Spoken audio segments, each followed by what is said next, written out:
trabalhadores no campo, doentes, enfermos, ó Deus, porque se desgastaram na obra missionária, Deus, e agora, porque não estão lá, a igreja não oferta, não sustenta, Deus, não sustenta, não é nem oferta, é sustentá-los. Nunca pagaram INSS, Senhor, nunca se preocuparam com uma aposentadoria, não tem nem casa, estão pagando aluguel, Senhor, ó Deus, missionários, onde agora os seus filhos estão revoltados, porque o pai e a mãe se doou a vida inteira, e nesse momento da velhice, nesse momento ao qual eles precisam ser acolhidos, a igreja, Senhor, vira as costas, Senhor, principalmente nós que somos novos, principalmente nós, Senhor, ó Deus, que muitas das vezes não vimos o que foi feito por esses missionários ao longo dos anos, e hoje, ó Deus, nós não honramos eles, ó Pai, nós não honramos, ó Deus, sustentando eles, cuidando deles, ó Pai.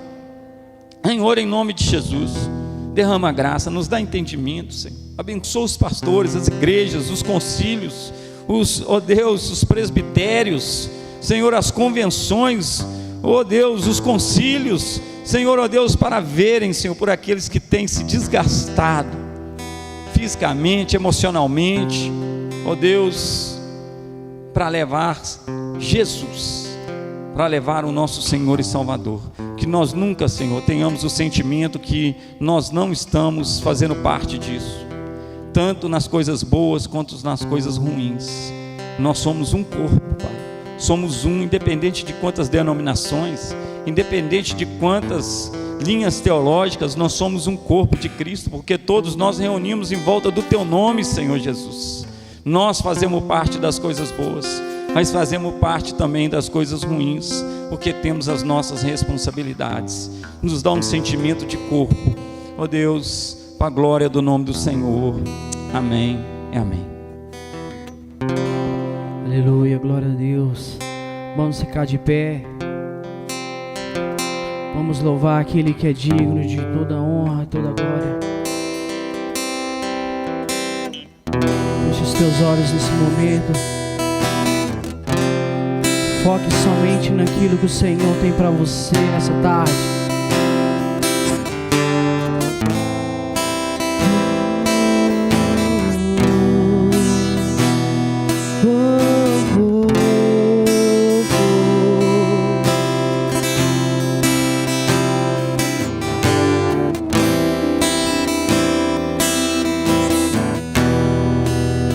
Declare assim: enche esse ambiente, enche esse lugar.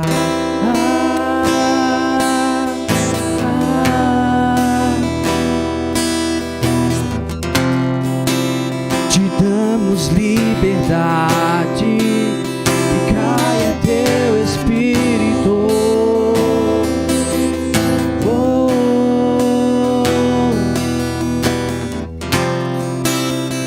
Enche esse ambiente, enche esse lugar.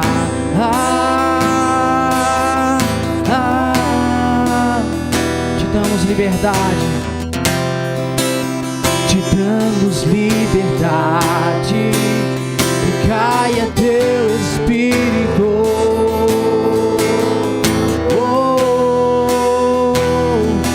Vem fazer o que nenhum homem fez, fazer o que a história nunca viu se cumprir. O desígnio em Joel, aviva-nos, fazer o que nenhum homem fez, fazer o que a história nunca viu se cumprir. O desígnio em Joel, aviva-nos.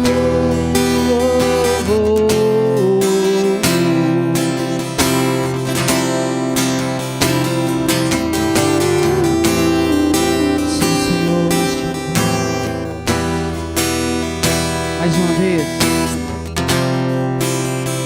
Enche esse ambiente, enche esse lugar.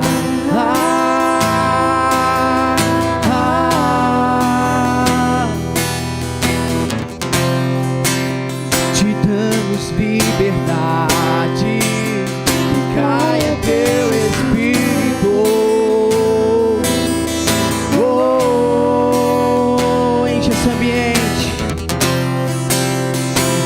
enche esse ambiente, enche esse lugar.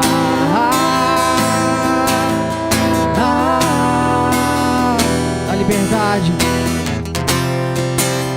te damos liberdade, que caia teu Espírito.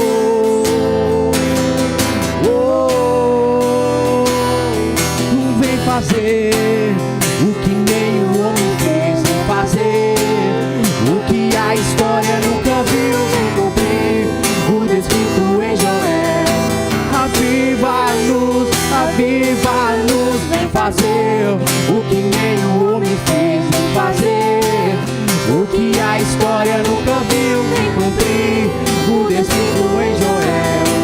Aviva-nos, aviva-nos, Senhor. Aviva-nos, Senhor.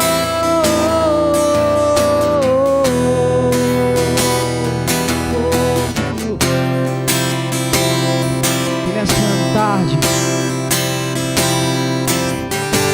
você dá lugar para o Espírito Santo agir no seu coração.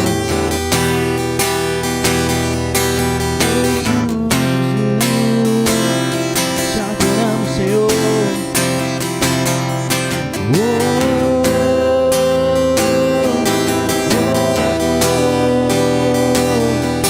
Vem fazer o que nem o homem fez, vem fazer. Declare pra ele. A história nunca viu, vem cumprir O descrito em Joel. Aviva-nos, aviva-nos, vem fazer. Declare pra ele. o homem fez em fazer. O que a história nunca viu, vem cumprir o descrito em Joel. Aviva-nos, aviva-nos, vem fazer o que nem o homem fez, vem fazer o que a história nunca viu, vem cumprir o descrito em Joel. Aviva-nos, aviva-nos,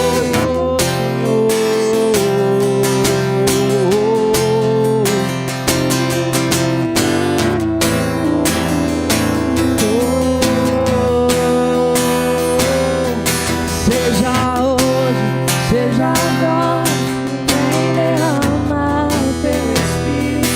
seja hoje, seja agora, Vem derramar o teu Espírito.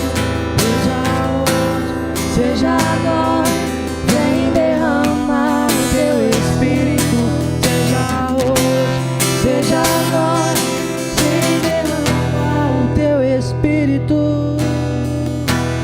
A terra clama,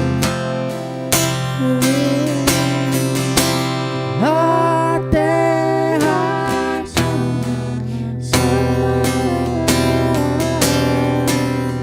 mais uma vez queremos ver o céu descer.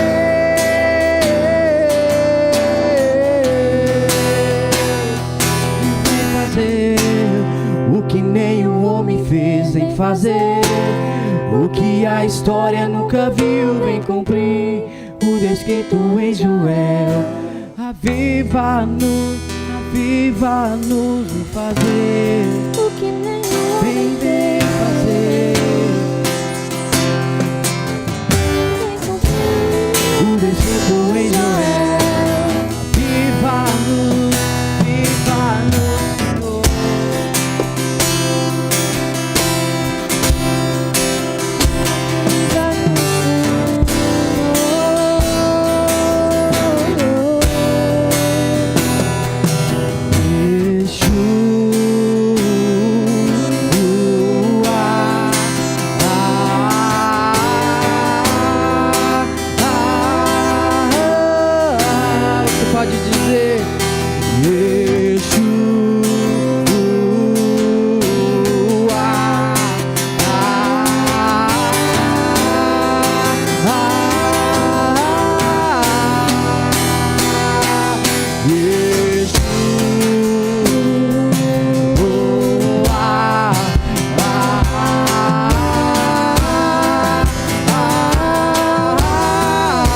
dias, declare: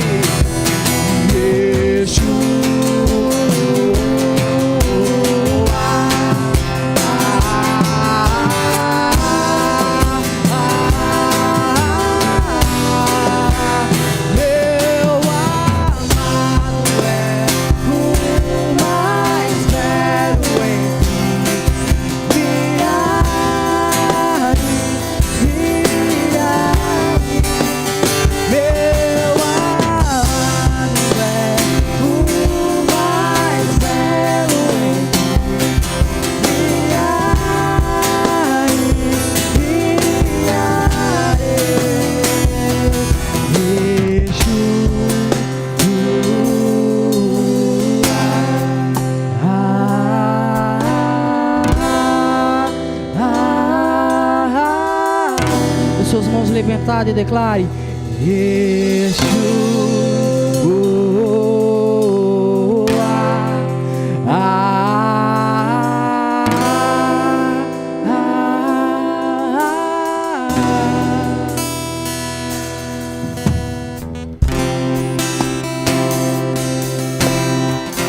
Comece a agradecer o Senhor por essa tarde. Comece a chamar o Senhor neste lugar. Comece a dizer palavras eternas, palavras de amor para Ele.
Glória a Deus.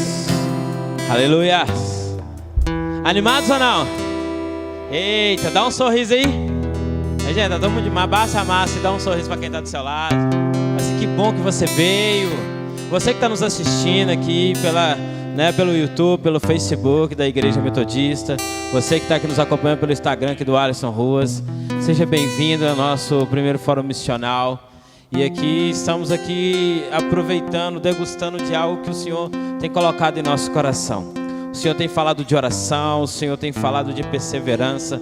O Senhor tem nos chamado por um tempo, sabe? O Senhor tem virado algumas chaves na nossa vida, tem dado um start em nós. E não vai ser diferente de você hoje, eu tenho certeza, não é verdade?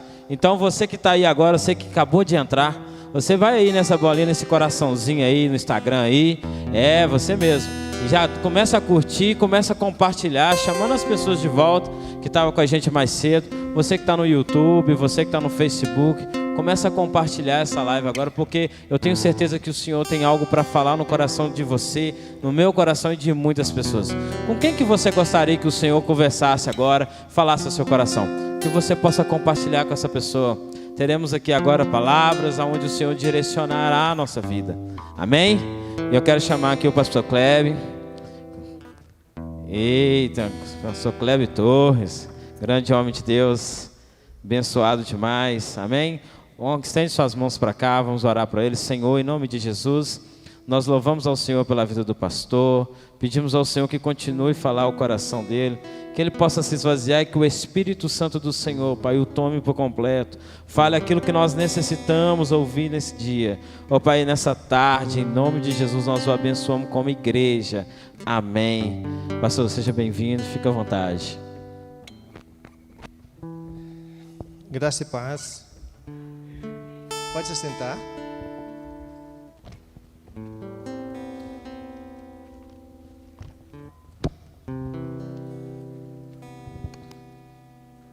Eu quero agradecer o convite de estar aqui, né? Já chegando aqui, eu já vi muitas carinhas de gente que eu conheço, e é muito bom estar no meio de gente que a gente conhece, não é isso?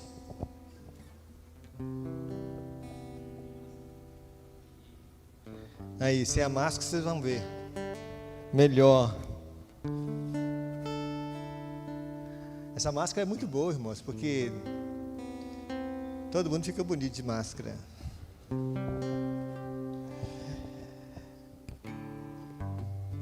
Vamos abrir nossas Bíblias em Romanos. Romanos de 1 a 8.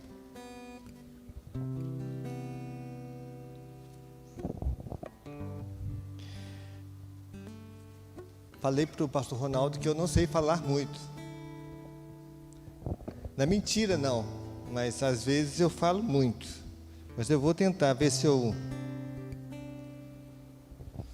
Normalmente eu falo 20, 25 minutos, por aí, não é isso? Mas eu acho que eu vou gastar mais do que os 30 que ele me deu de assim, então eu vou te dar 30, já que você gasta só uns 20, 25, eu vou te dar 30. A gente não pode dar muito tempo para o pastor não, porque o pastor sempre estoura, viu, pastor Ronaldo, você sabe disso, né?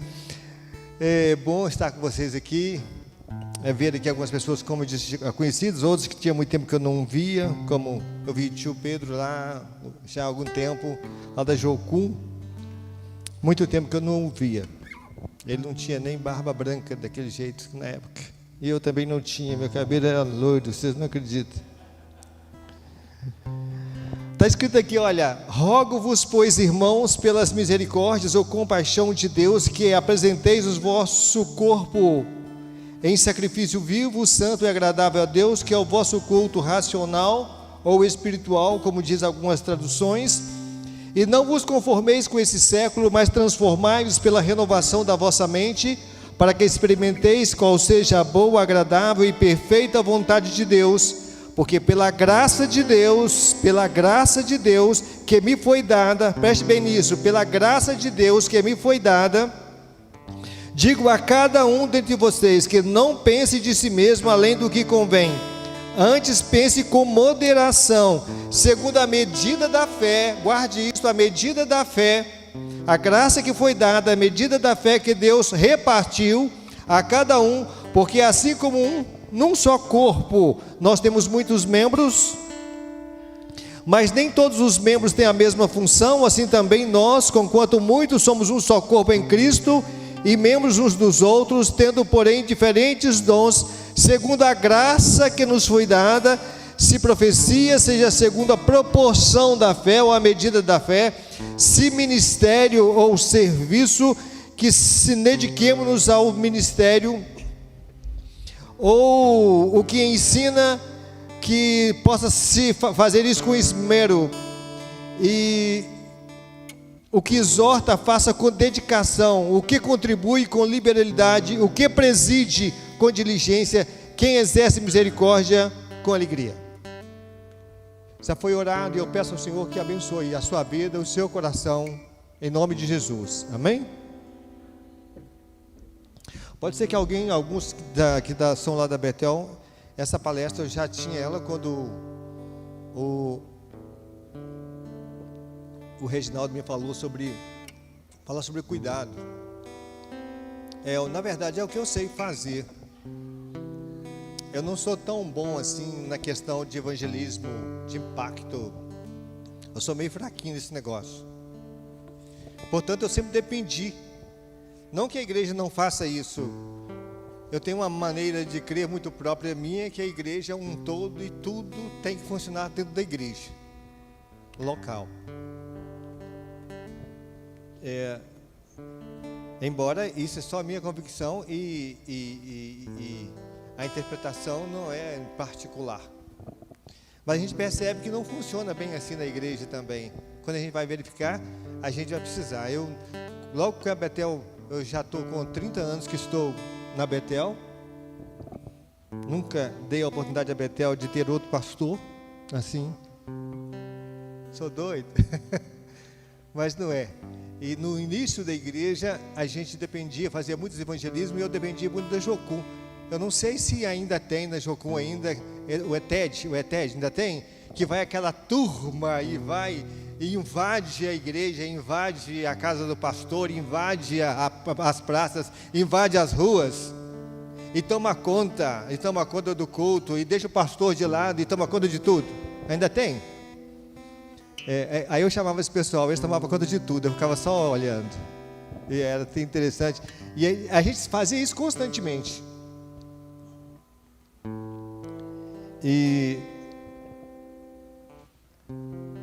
a igreja tomou uma forma, um crescimento, e eu acredito, irmãos, eu gostaria de falar sobre o cuidado e muito mais sobre a igreja local. Eu quero dizer para os irmãos que não é fácil ser igreja local. Eu sei que é difícil, às vezes, trabalhar no ministério, assim, mas ser igreja local, viver como igreja local, com todos os desafios que demanda, não é fácil. Está falando quem é pastor há mais de 30 anos numa igreja. Não é tão assim, por que não faz isso, por que não faz aquilo, por que não faz aquilo outro? Na prática dizem que a teoria é outra, ou na teoria, não, é isso mesmo, na prática a teoria muda. Então não é fácil, às vezes fazem, a igreja não faz isso, a igreja não faz aquilo, a igreja não faz aquilo outro, e é verdade que ela não faz um montão de coisa mesmo, embora devesse fazê-lo, mas é porque realmente não é bem do jeito que a gente quer. Eu acho que cada igreja local, ela pesa sobre ela o cuidado das ovelhas. E é isso que eu quero falar sobre o cuidado. Cuidando das pessoas que chegam através do evangelismo, seja pessoal da igreja, seja pessoal, seja de um grupo da igreja, ou seja de um trabalho de impacto com missões como vocês trabalham. E uma coisa muito interessante é que Paulo falou isso lá em 2 Coríntios, capítulo 11, versículo 28, quando ele diz que, além dos trabalhos que diariamente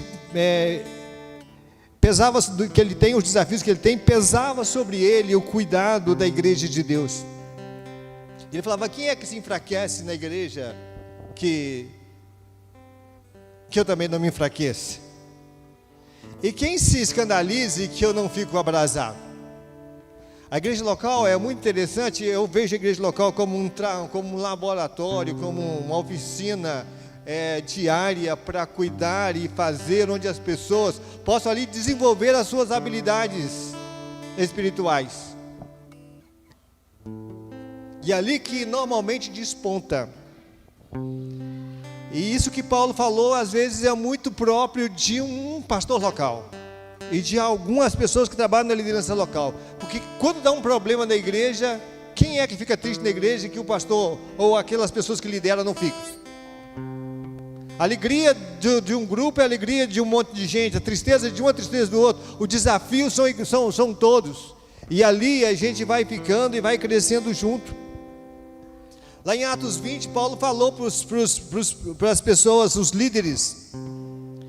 Atos 20, 28. Olhai por vós e por todo o rebanho sobre o qual o Espírito Santo vos constituiu bispos para pastoreardes ou apacentardes a igreja que ele resgatou com o seu próprio sangue. Então a primeira coisa que nós temos ideia na igreja local, e se alguém, eu acredito que é muita infantilidade quando alguém não pensa, a igreja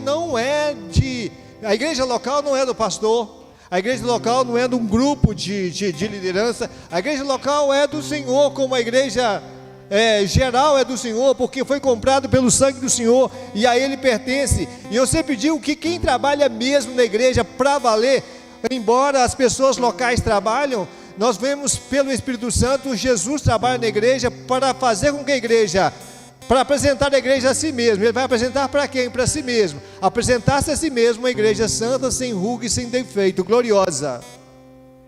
Jesus é quem trabalha na igreja, Ele usa as pessoas, o Espírito Santo usa pessoas na igreja local, mas quem faz a obra é o Espírito Santo, e bobo é aquele que acha que tem alguma capacidade. O pastoreio, o cuidado, o discipulado leva tempo.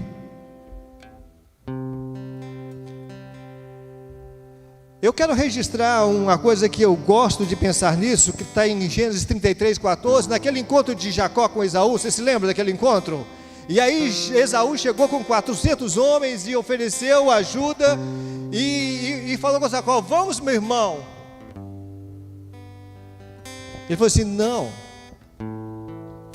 eu tenho aqui filhos muito novos, tenros, e eu tenho aqui ovelhas, eu tenho um rebanho. Eu não posso andar na velocidade que você e os seus valentes, seus homens valentes vão. Eu tenho que andar na velocidade que os filhos tenros me impõem. Eu tenho que andar na velocidade que o rebanho me impõe.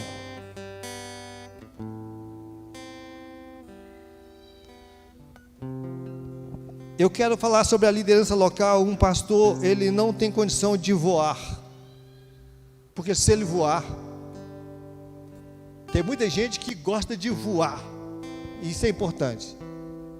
Mas se um pastor voar, e os filhos tenros, será que já aprenderam a voar? E o rebanho, será que voa?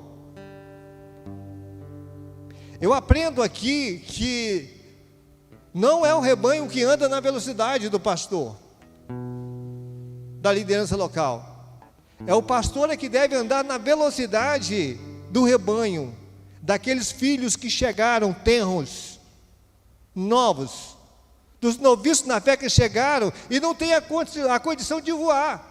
Às vezes o pastor até tem, vamos colocar que seja o pastor, até o pastor às vezes até tem a capacidade de dar voos altos, mas e aí as pessoas que estão com ele? Pesa sobre o ombro da igreja local o cuidado daquelas pessoas que chegam dia a dia para a igreja. Pesa sobre a igreja local. Ela tem essa responsabilidade de cuidar dessas pessoas. E elas são diferentes, como nós vimos aqui, são pessoas diferentes. Cada um tem uma habilidade, cada um pensa de um jeito, tudo na igreja local.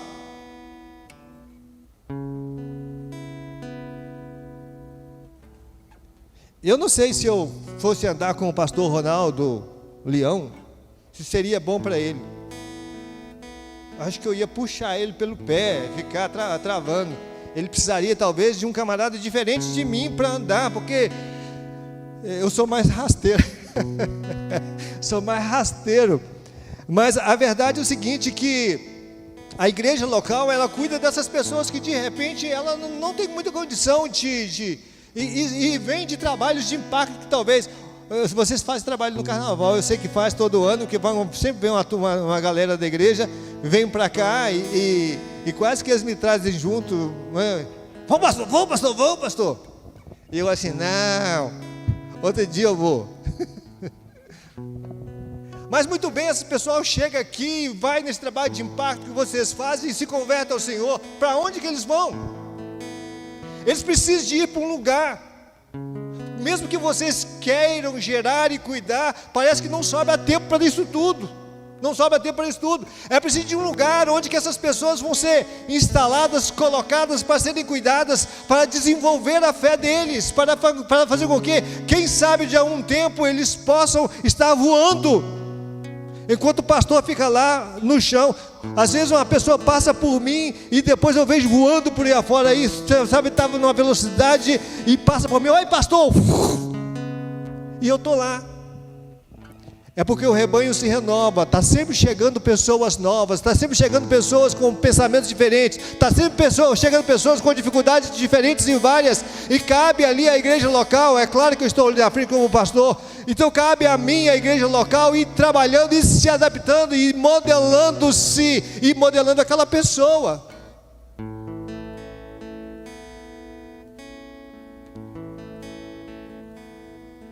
Jacó falou para Esaú: eu vou no compasso das ovelhas, eu vou no passo do rebanho.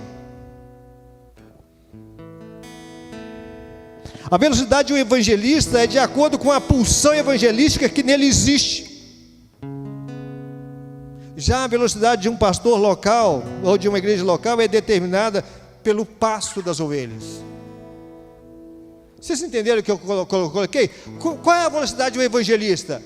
A velocidade dele é do tamanho daquela pulsão que tem nele, aquela pulsão evangelística que é igual um foguete e o impele aí, não tem jeito, ele vai na velocidade da pulsão espiritual que tem nele, a pulsão evangelística espiritual. O pastor local não faz isso não. O pastor local, mesmo que tiver condição dessa pulsão, ele vai andar de acordo com a velocidade da igreja local. Vocês estão me entendendo? Vai andar de acordo com a velocidade da igreja local, daqueles que estão ali chegando, ou que já estão ali há muito tempo e não foram capazes de alçar voos maiores. Você pode dizer assim, mas não alça voos maiores porque o pastor não quer. Ô irmão, só fala isso quem nunca foi pastor local. Aí tem todo o direito de falar, porque quem já foi, sabe que não funciona assim. Não funciona assim. Existem necessidades ali, que você mexe com ela todo dia. E outra, você sabia? Eu não sei se vocês sabem, eu não tenho experiência, viu pessoal? Eu acredito que vocês lidam com problemas recorrentes todos os dias. Lidam, recorrentes. Na igreja local a gente lida com problemas recorrentes. A gente já sabe, na próxima passada da ovelha, a gente já sabe o que vai acontecer. E a gente está ali sempre amparando e fazendo as coisas que precisa.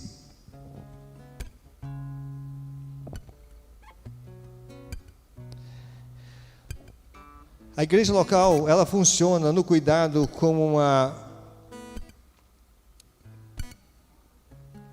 formação de discípulo. É como uma dispensa. Depois nós vamos falar sobre isso no texto que nós lemos no início, nós vamos falar disso. Uma coisa muito interessante que é preciso que as pessoas entendam é que se eu não sei servir a igreja local, com certeza eu também não serei um bom evangelista.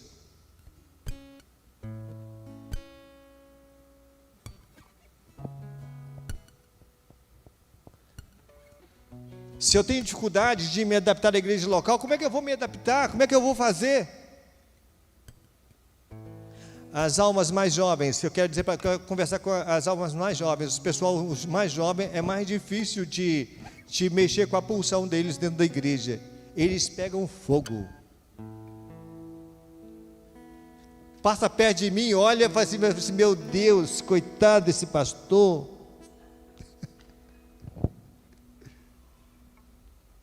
E está todo dia querendo fazer uma coisa nova, como se eu nunca tivesse passado por aquilo. É como eles me falam eles regalam o olho e falam para mim de uma maneira assim, que assim, vou falar para uma revelação para ele que ele nunca teve. E fala, e eu regalo o olho como se eu tivesse ouvido pela primeira vez.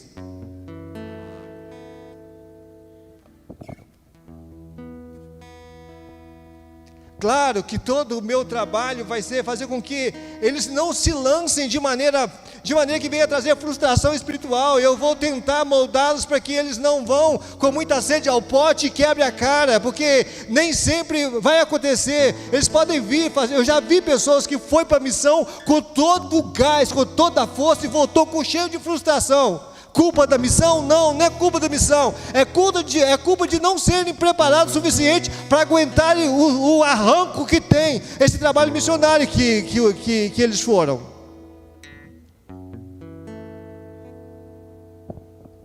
Eu acredito, isso aí eu acredito, eu não sei, vocês que mexem mais com essa questão missionária assim.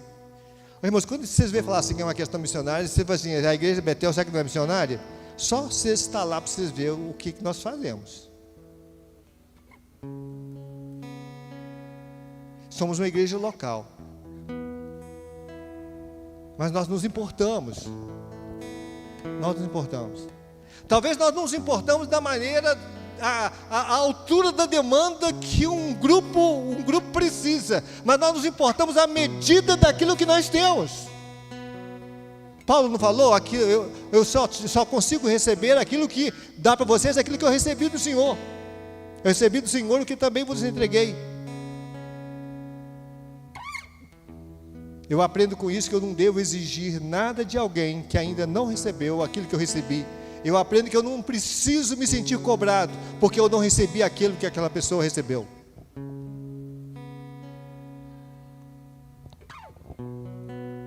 O ato de crer é instantâneo, é um insight, é um cair em si. A fé para a salvação, ela é instantânea. Na esquina da rua, você fala de Jesus para alguém e ele acredita ali, chora e aceita Jesus. Não demora muito tempo, não demora? Não demora muito tempo. Algumas pessoas demoram muito tempo, tem algumas pessoas, uma palavra, uma oração, um testemunho, é instantâneo. O discipulado não, o discipulado leva tempo. O discipulado leva tempo. E a igreja trabalha com o desenvolvimento de cada pessoa e o cuidado daquelas pessoas. O discipulado, de repente, é feito de muitos insights de uma maneira crescente, e não de um único insight.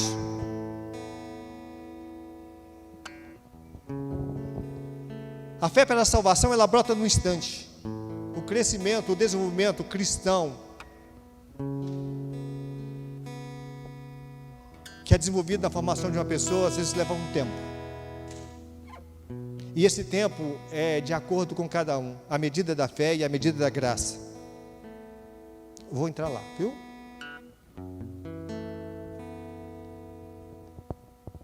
É na igreja local que os ministérios são desenvolvidos. Essa necessidade de cuidado, de desenvolvimento, de discipulado, de cuidado da igreja, nasceu logo no início da igreja. Nós vimos lá no livro de Atos, no capítulo 6, de 1 a 6, quando foi estabelecido os diáconos foi estabelecido por quê? Foi estabelecido porque havia necessidade de um maior cuidado, de maior estruturação da igreja local. Enquanto o pessoal estava indo evangelizando e ganhando milhares e milhares de almas, as pessoas ficaram um pouco perdidas e houve necessidade de uma estruturação. E aí o Espírito Santo fez com que separasse algumas pessoas próprias para cuidar de algumas questões, enquanto os discípulos ficavam mais livres para a palavra de Deus, pregação da palavra de Deus e oração. Houve a necessidade.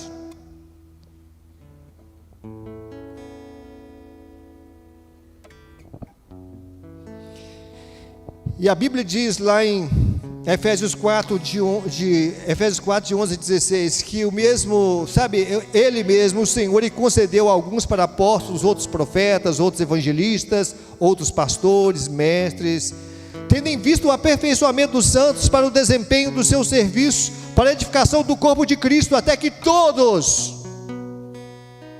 A igreja não tem ideia de alguns, a igreja tem ideia de todos chegarem ao aperfeiçoamento, à plena unidade.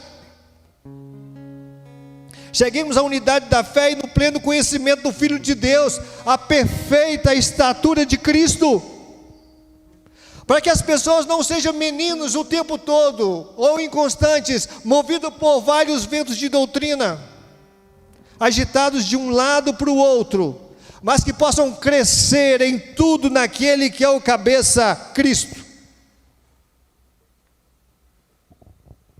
E a igreja funciona com isso, mas segundo a verdade e amor, cresçamos em tudo naquele que é o cabeça, Cristo, de quem todo o corpo, bem ajustado e consolidado, pelo auxílio de todas juntos, segundo a justa cooperação de cada parte, efetua o próprio aumento para a edificação de si mesmo em amor. Uma igreja local, ela não é uma igreja local sem isso. Uma igreja local, ela não funciona e não vai cuidar e não vai preparar as pessoas sem que isso aconteça. Ela vai estar defeituosa. A igreja local não pode ter só uma veia. Não a veia só do apóstolo, não a veia só do evangelista, a igreja local ela é feita de um todo, ela vira uma dispensa, onde os dons são manifestados nela e devem ser manifestados nela, onde a graça de Deus deve ser manifestada nela,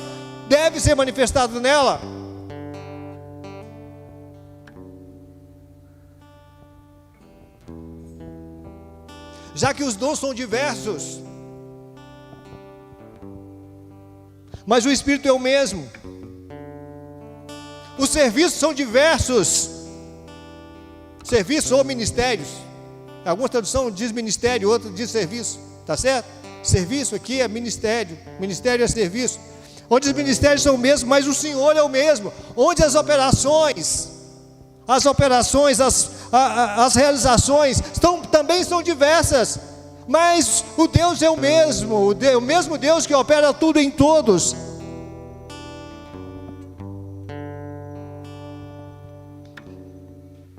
A manifestação do Espírito Santo é concedida a cada um visando a um bem proveitoso. 1 Coríntios capítulo 12, versículo 4 a 7.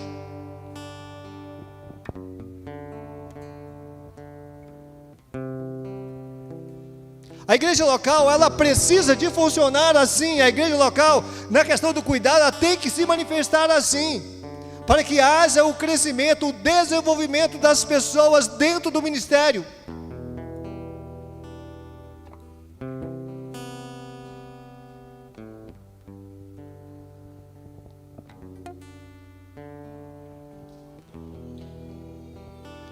Primeiros Coríntios capítulo 12, 27 a 30, o apóstolo Paulo fala sobre as manifestações desses dons na igreja.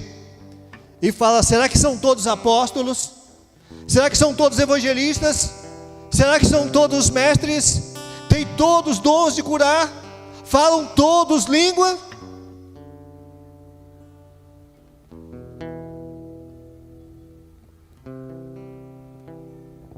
Interpretam-nas todas? Ele estava falando isso para mostrar que a igreja tem que funcionar como esse laboratório, essa oficina, onde as pessoas que chegam para Jesus e são colocadas dentro da vida da igreja têm a oportunidade de se desenvolverem e serem auxiliados ali, e serem, e serem mentoreados dentro daquele corpo para que possam crescer.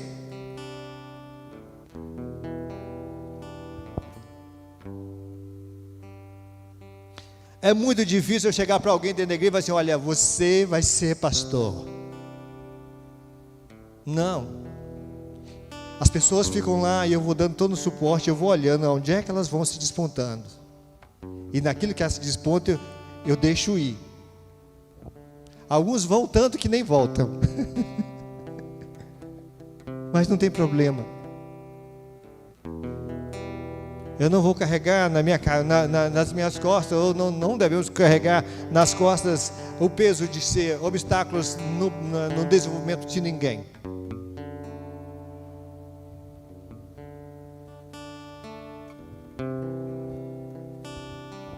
Rogo-vos, pois, meus irmãos, pelas compaixões, pela misericórdia de Deus, que apresenteis.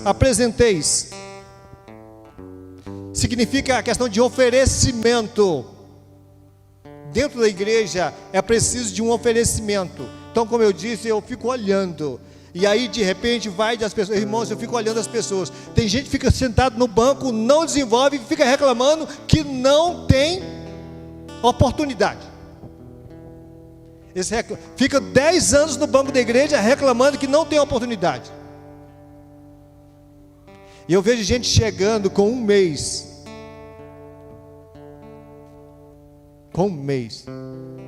Aí de repente o pastor abre um leque e fala assim, eu gostaria de deixar uma oração espontânea na igreja.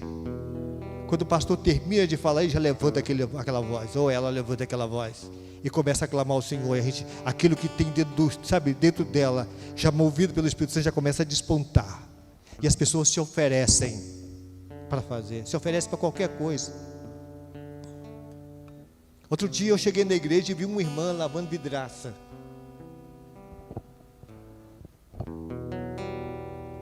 Eu falei, o que ela está fazendo aí? Ela sentiu no coração de vir limpar os vidros. Ó.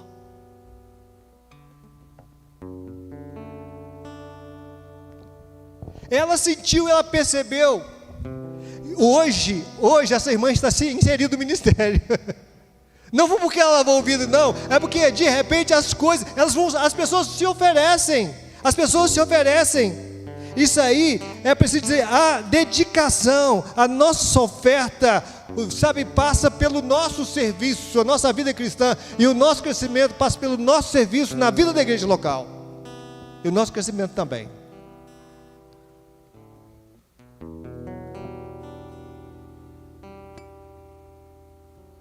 Às vezes tem algumas pessoas, pastor, eu quero ser missionário. Assim, ótimo. Então pode começar aí.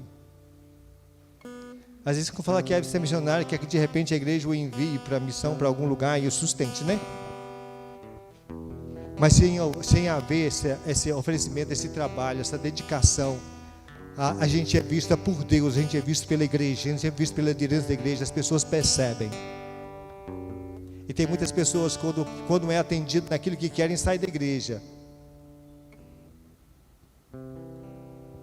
O que é muito triste. Apresenteis o vosso culto, não um ritual rotineiro vazio,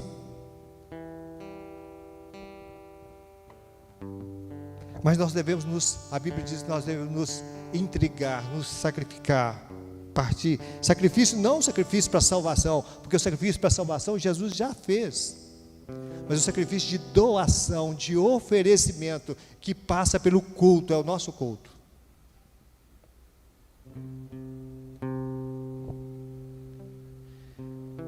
E não vos conformeis com este mundo, ou com este século.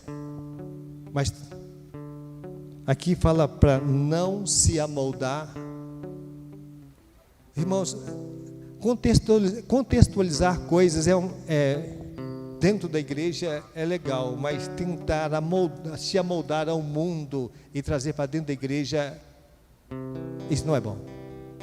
A Bíblia diz que nós não devemos nos amoldar, tomar a forma do mundo. Não vos conformar, não tomar a forma do mundo.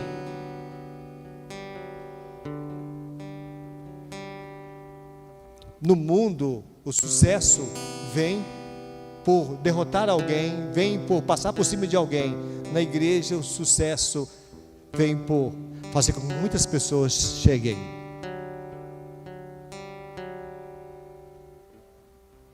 Mas transformai-vos. Fala do meu tempo aí, porque eu não marquei não, viu? Eu tenho 5 ainda? Mas transformai-vos. Essa palavra aqui, transformai-vos, ela dá uma ideia de transfiguração.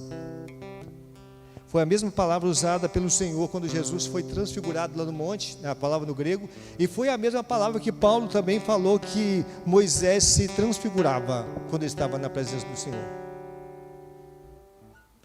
E isso aqui é uma responsabilidade nossa na igreja local, de nos transfigurarmos, de ficarmos cada dia mais parecidos com o Senhor, de deixar que a glória, a presença do Senhor seja uma realidade, de maneira que as pessoas vejam não nós, mas Cristo em nós. Hoje nós não precisamos de usar o véu como Paulo disse que Moisés usava. Hoje nós temos que andar sem véu, de cara limpa, mostrando a face de Cristo em nós. E isso é preciso de ser, é no dia a dia, na convivência, é um processo de transformai-vos, de transfiguração.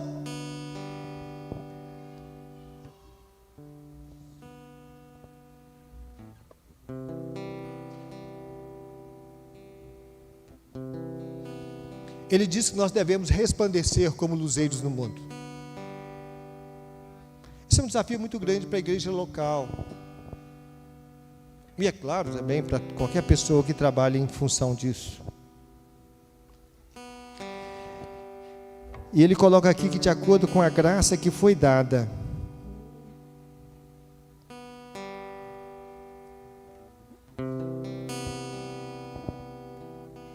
essa graça que foi dada aqui não é a graça da salvação, mas os dons que foi dado à igreja. Os dons que foi dado à igreja. Aqui nesse texto se refere aos dons recebidos, não algo que foi adquirido fora de Deus.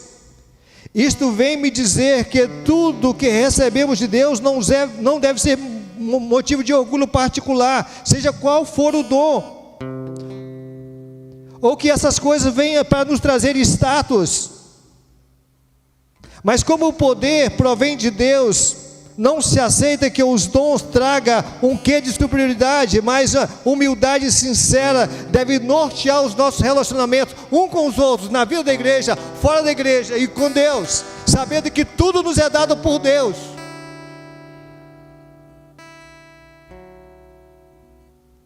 Então a graça que me foi dada, Paulo falou, não dependeu dele, dependeu do Senhor. Não depende de mim, de você, depende daquele que faz tudo em todos.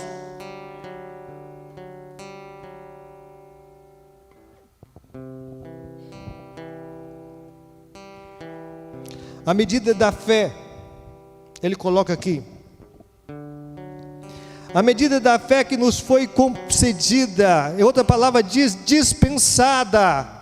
A medida da fé que não foi dispensada. Eu fico pensando, algumas pessoas falam o seguinte, aumenta a nossa fé, crescer na fé, isso é possível. E as pessoas recebem a medida da fé, a Bíblia diz que recebem algumas coisas, a medida da fé de cada um.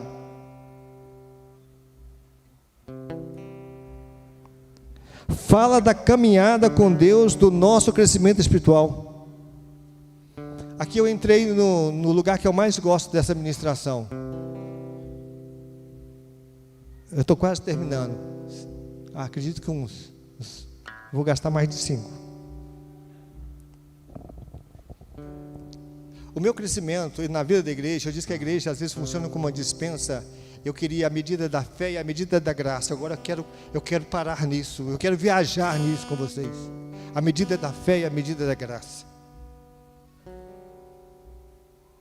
Dificilmente você chega na vida cristã e Deus joga sobre você todas as coisas assim, ó. Ele manda você se levantar e caminhar. E dentro do cuidado da vida da igreja, você começa a caminhar. Como eu disse que a igreja funciona como uma oficina, uma dispensa, alguma coisa assim, um laboratório, e aí você entra. E agora eu gostaria de pensar numa dispensa. Tem gente que almoxarife, tem gente que trabalha no almoxarifado, não tem assim, um almoxarife. E aí você entra naquela dispensa, vamos colocar que você seja, a Bíblia diz que nós somos dispenseiros, não é isso? Aí você chega e você não conhece, aí você entra na dispensa e você começa a olhar nas coisas que tem lá, você nunca tinha visto antes. Aí você olha, uau! Isso foi a medida da graça e da fé que te é dada, a revelação daquilo que Deus vai te dando. Você diz, uau!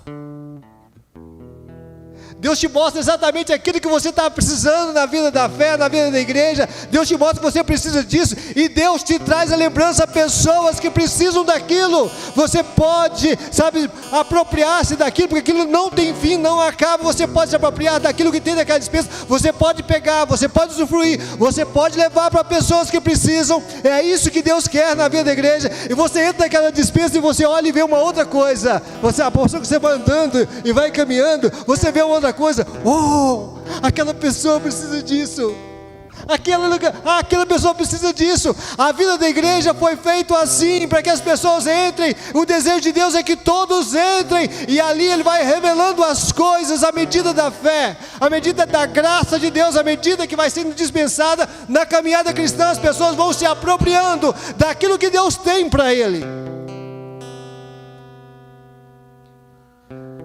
E não come, fica comendo e deita e dorme, não. À medida que come, a necessidade, a Bíblia diz que a fonte do rio que nós bebemos, ele passa a transbordar em nós. Ele transborda as pessoas. Se ninguém na vida da igreja, ou fora, se ninguém está bebendo daquilo que você bebeu, é porque está faltando alguma coisa, você não está tendo nem suficiente para você. É preciso de ter a medida da graça e da fé, ela tem que transbordar.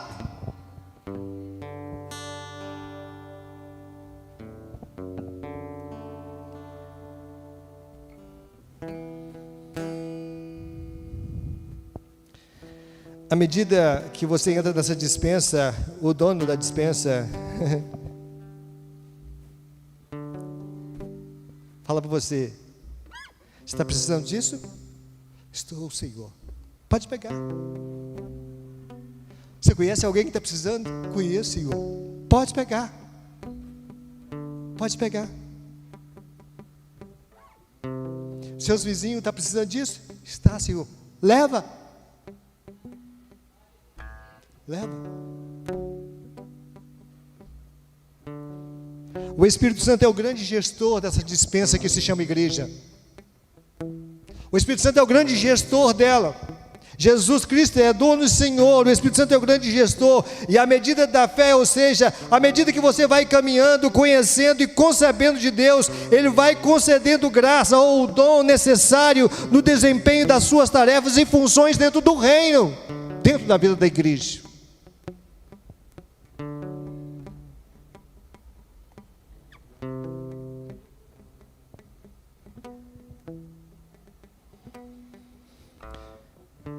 A Bíblia diz lá em 1 Coríntios 4, de 1 e 2, e Pedro 4:10, que somos esses dispenseiros, servidores, administradores dos mistérios de Deus, da multiforme graça de Deus, e que cada dispenseiro deve ser achado fiel naquilo que faz.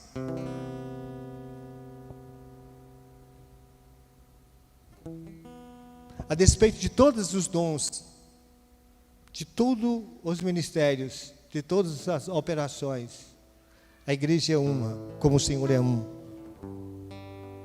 E não tem ninguém mais importante que o outro.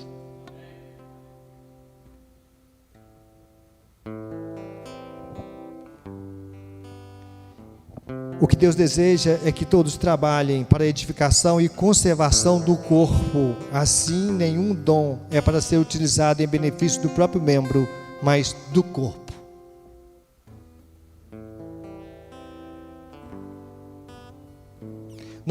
Não tem razão e nem graça nenhuma você crescer só para que as pessoas vejam que você cresceu.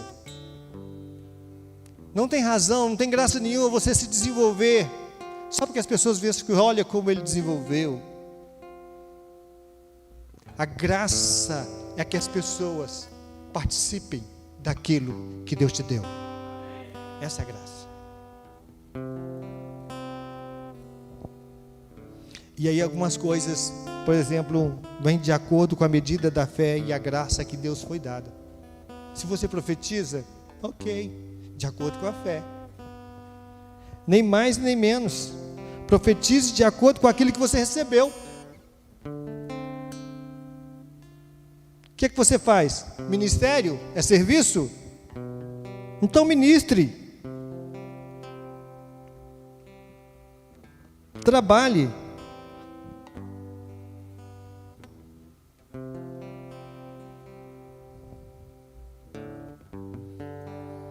E aí vem os outros dons: ensinar, exortar, contribuir, exercer misericórdia e até presidir. Na igreja, a igreja é uma oficina, é um laboratório, onde todos trabalham para a glória de Deus.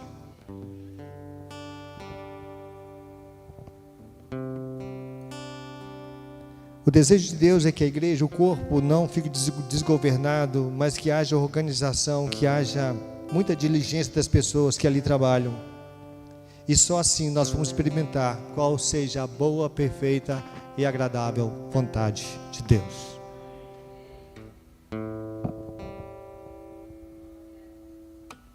Claro que eu brinquei quando eu falei que eu só falo 30 minutos. Eu falo mais se necessário. E quando se fala de vida da igreja, tem assunto para 1, 2 horas. E dentro dessa minha experiência de 30 anos no ministério pastoral, na mesma igreja, eu tenho algumas histórias para contar. E o meu grande desejo, no meu coração, é a formação de líderes. Essa é a minha meta maior. Formação de líderes. Fico muito feliz quando vejo alguém crescendo na vida da igreja, se desenvolvendo. E aí acontece aquilo que aconteceu. Entre Atos 6, entre a formação da igreja até Atos 6, passaram um tempinho. quando formação 6, 7 ali. E de 7 até 13, passou um tempo, foi quando a igreja mandou a primeira dupla missionária. A Bíblia diz que eles serviam na igreja. E Deus separou eles para um ministério específico, para ir ser evangelistas pelo mundo. Por isso que eu disse no início, baseado na palavra de Deus, se você não sabe ser um servidor local, é bem provável que você não saiba ser um servidor, a não ser que você sirva a si mesmo, as suas próprias paixões, as suas próprias realizações. Mas Jesus é Senhor da igreja e dono dela, e Ele que trabalha para apresentá-la a si mesmo como uma igreja gloriosa, santa e sem defeito. Senhor, eu te louvo por esse momento que o Senhor nos agraciou de poder aqui estar ministrando a Tua palavra. Que o Senhor possa usar a cada um que está aqui, a cada pessoa também que me ouve, levando-os a entender como é tão diverso a diversidade que é o serviço cristão na igreja do Senhor. Nos ajude a compreender e cada dia nos desenvolvermos e entrarmos nessa dispensa e receber do Senhor aquilo que eu preciso e que eu posso passar para alguém que esteja também do mesmo jeito. Em nome do Senhor Jesus. Amém. Mais uma vez, obrigado. Deus abençoe vocês.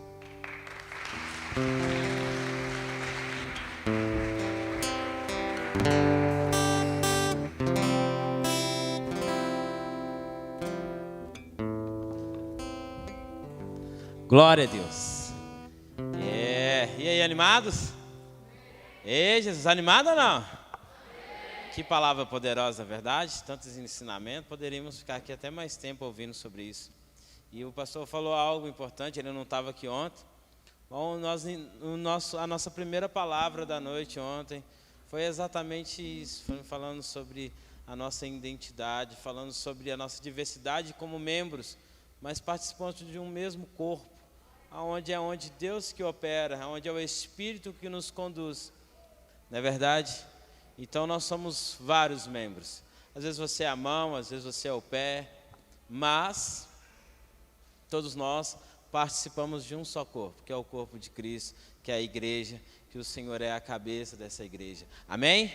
Você crê nisso ou não? Amém. Aí, gente, dá um sorriso, se anima, dá uma esticada, porque nós vamos ouvir mais da palavra de Deus. E falando um pouco sobre, dando continuidade sobre esse fórum missional, nós queremos falar um pouquinho também aqui sobre alguns impactos. Nós vamos ter algumas oficinas agora na parte da tarde, teremos também algumas palavras, algumas palestras, e tem sido um dia incrível. E para dar um pouquinho aqui do que nós vamos falar um pouquinho, quero falar sobre com o Tio Pedro. Cadê o Tio Pedro? Vem para cá, Tio Pedro. Tio Pedro, ele é um grande amigo, um grande parceiro. A Missão Kadosh, ela nasceu a partir de um trabalho juntamente com o Tio Pedro ali na Jocum, em Ouro Preto. Foi Ouro Preto, Mariana? Nem lembro mais. Mas é uma grande alegria te ter aqui, Tio Pedro.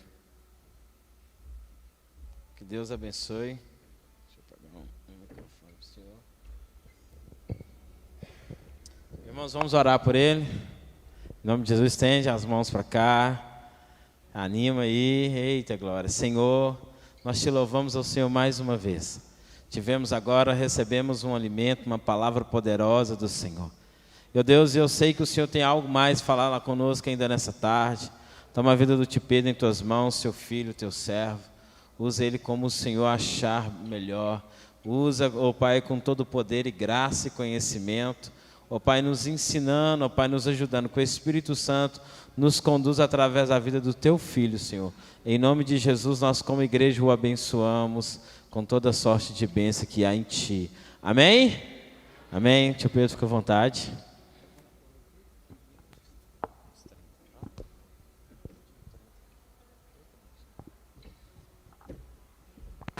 A paz do Senhor, irmãos. Está todo mundo acordado aí? Tem certeza? Então tá bom.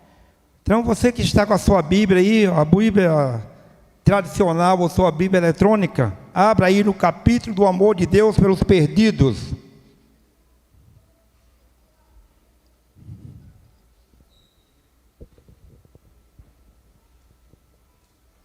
O capítulo do amor de Deus pelos perdidos, que nos 2 primeiros versículos fala o seguinte: e aproximava-se de Jesus todos os publicanos e pecadores para o ouvir, e murmuravam os fariseus e os escribas, dizendo: este recebe pecadores e come com eles. Você achou aí?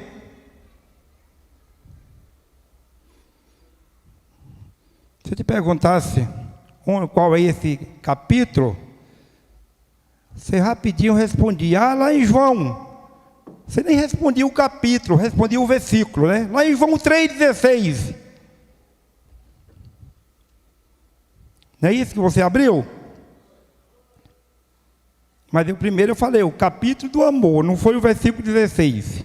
Mas você resumiu pelo capítulo, né? Porque João 3, o versículo 16 é o versículo mais conhecido por todos os crentes. O versículo que os crentes mais usam para evangelizar. Mas não é um versículo evangelístico, é um versículo de ensino, que tem 10 características de ensino. Que fala da procedência, fala da essência do amor, fala da inclusão,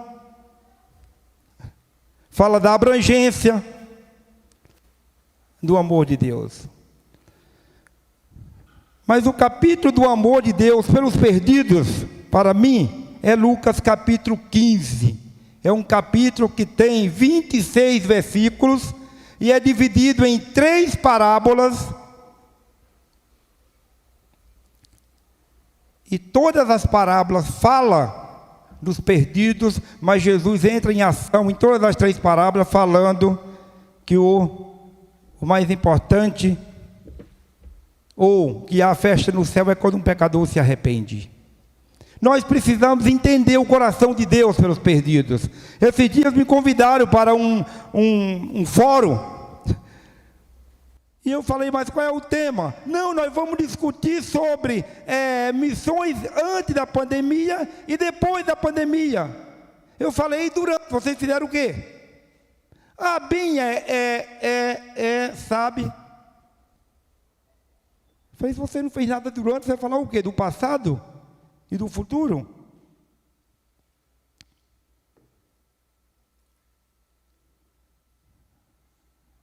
Eu tenho um amigo que ele é de uma igreja lá no Rio,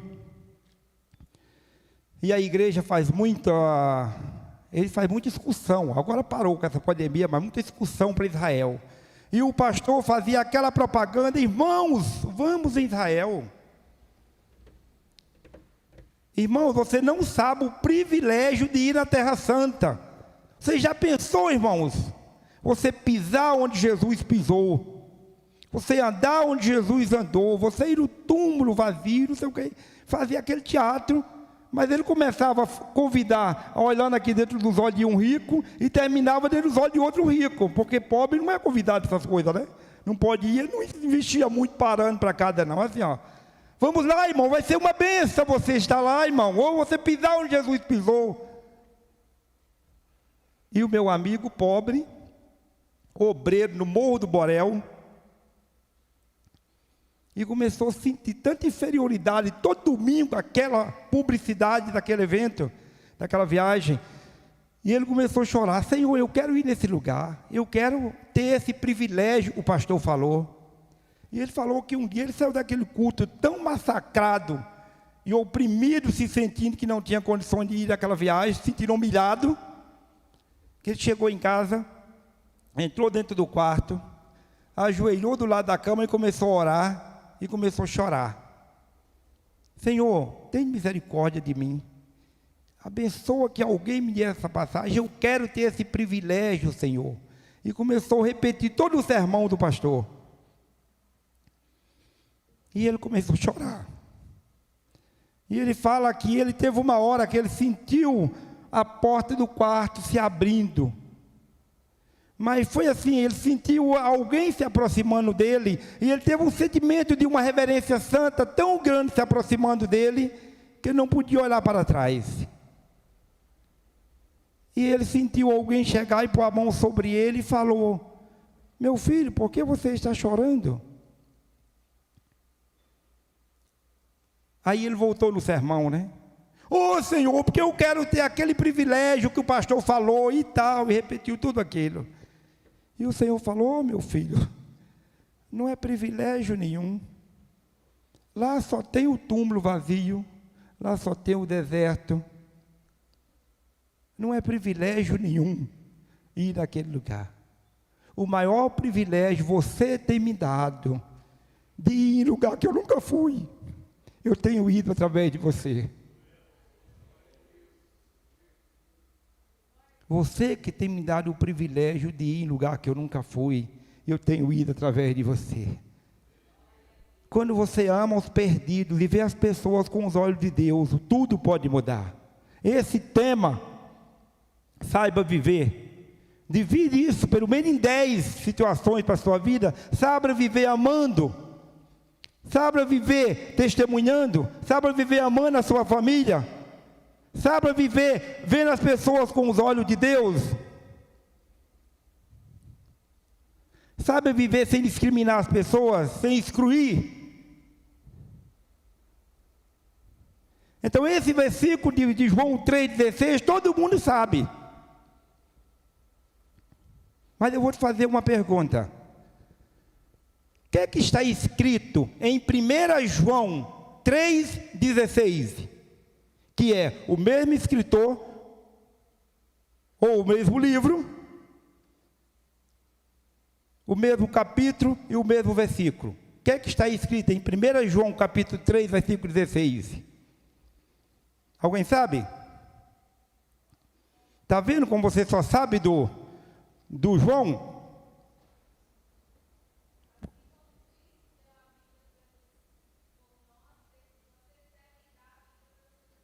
Nisto conhecemos o amor, que Cristo, da maneira que Cristo deu a vida por nós, nós também devemos se dar uns pelos outros. Aí, meu amigo, eu vou me dar? É melhor eu nem saber, né? Então falar, Deus amou o mundo de tal maneira é bom, mas quando fala, e você? Esse versículo está falando isso, e você? Também deve se dar uns pelos outros. Como é que você faz?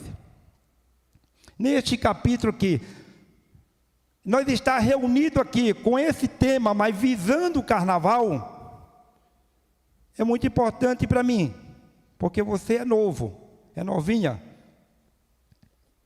Mas nos anos 80, nós pioneiramos o carnaval de Belo Horizonte. A Missão Jocum, a Betânia, a Igreja da Lagoinha, que era pequenininha na época, o pastor dessa igreja, que era o pastor Lauro, que foi para Vitória. Eu não sei, nem sei ainda se ele ainda é vivo, que ele era velhinho, a cabeça branquinha na época. O pastor Paulo Roberto, a editora Betânia e vários. Nós começamos com um grupo de 30 pessoas, todo mundo criticando. Porque nesse versículo aqui fala de crítica. Fala, e Jesus sentava no meio dos pecadores, mas no versículo 2 fala, e murmuravam os fariseus e os escribas, dizendo, este recebe pecadores e come com eles. Nós tínhamos toda essa crítica de gente contra nós. Nós começamos com um grupo de 30 pessoas, e o desfile era aqui na Afonso Pena. Teve igreja que a gente foi lá no bairro, sentar no gabinete do pastor e convidar, e ele falou, nem mando ninguém, nem quero saber de vocês. Aí na próxima semana, teve o carnaval. Pessoas confessou o Senhor. O pastor usou um exemplo aqui falando assim, aquelas pessoas que estão chegando na igreja. Você lembra disso que ele falou no início? Você quer saber quem são essas pessoas que estão chegando na igreja? É as que você aborda lá no meio da boca de fumo, as que você aborda lá na rua. Porque a Associação Billy Graham, na pesquisa deles, eles falam que 85% de todo o corpo de Cristo ouviram o Evangelho a primeira vez nas ruas, fora da igreja, ou no setor de trabalho, ou em qualquer lugar lá fora. Não foi aqui dentro. Inclusive a Bíblia não manda, não tem nenhum versículo mandando os não crentes vir na igreja. Mas toda a Bíblia nos manda nós ir aos não crentes.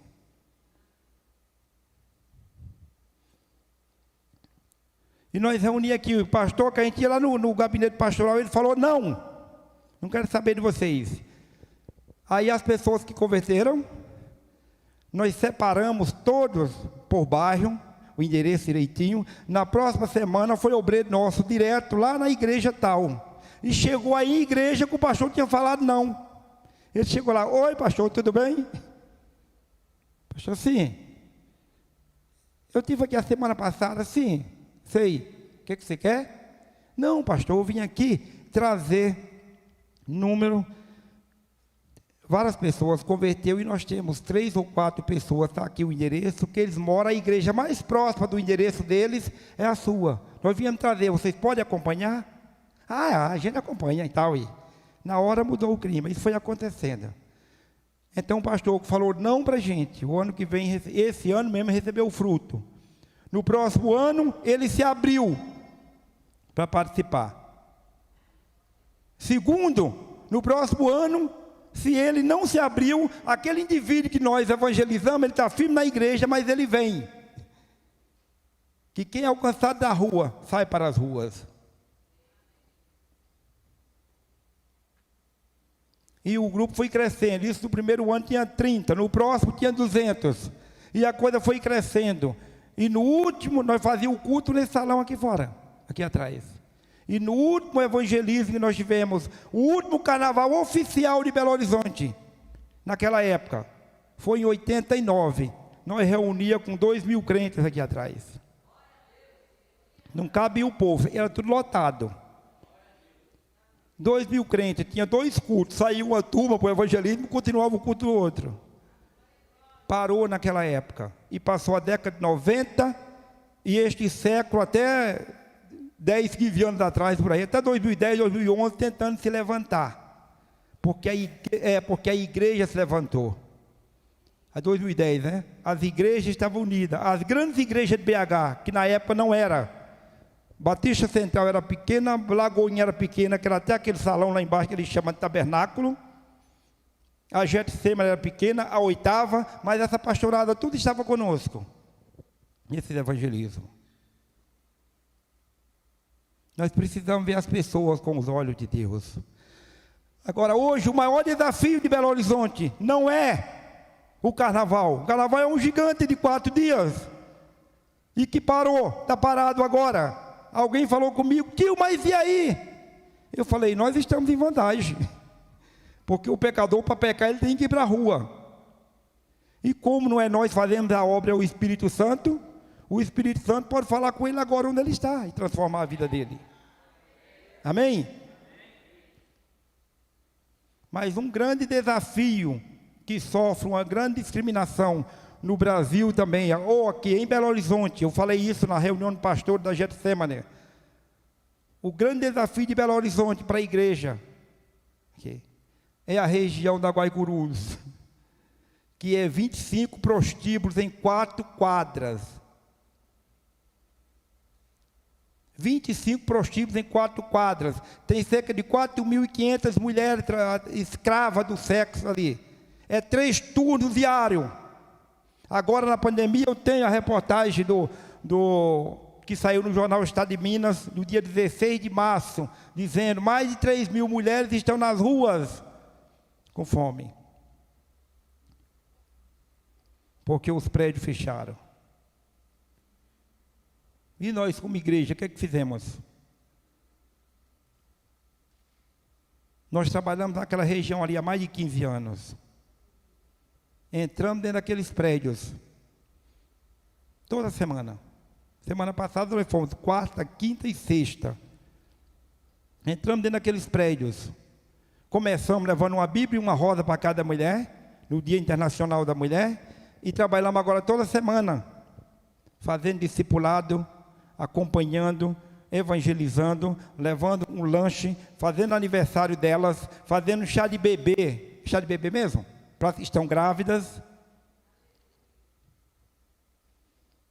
E aí você com a sua cabeça da igreja, você quer me fazer uma pergunta, eu vou responder sem você fazer.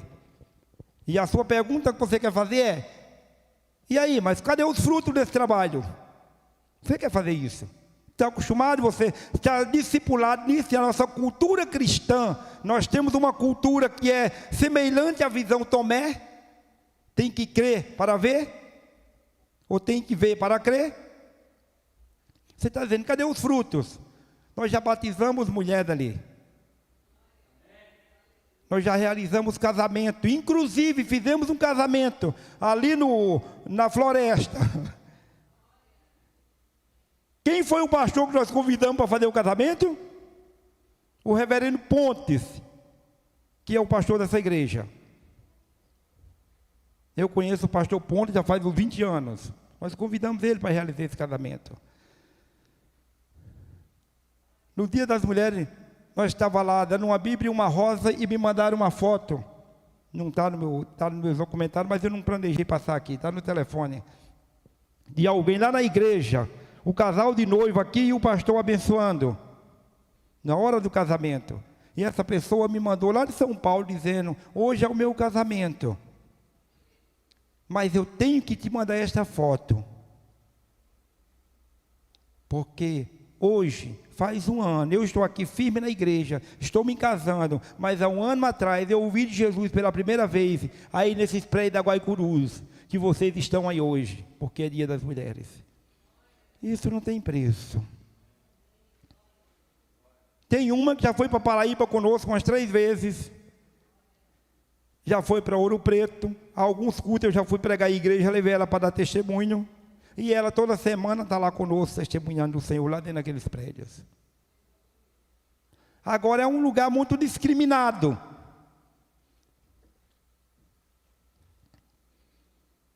Tem gente que uma vez eu fui numa reunião lá de pastor, e um pastor chegou em mim, tem uma figura assim, né? Põe o dedo na sua cara, mas como é que você faz aquilo e não sei o que e tal, e ele meteu o pau no trabalho. Aquilo lá é assim, não pode ir aquelas mulheres. E falou.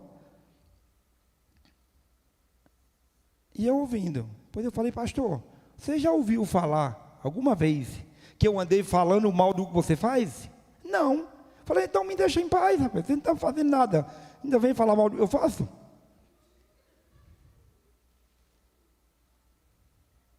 Entendi. Outro. Eu cheguei numa reunião, o pastor começou a falar mal do trabalho de impacto. Esse trabalho não dá fruto. E não sei o quê. E negócio de fazer trabalho na rua, e evangelizar e não discipular não dá fruto. Não acompanhar as pessoas não dá fruto. E eu ouvindo. E tinha uns 2 assim com ele.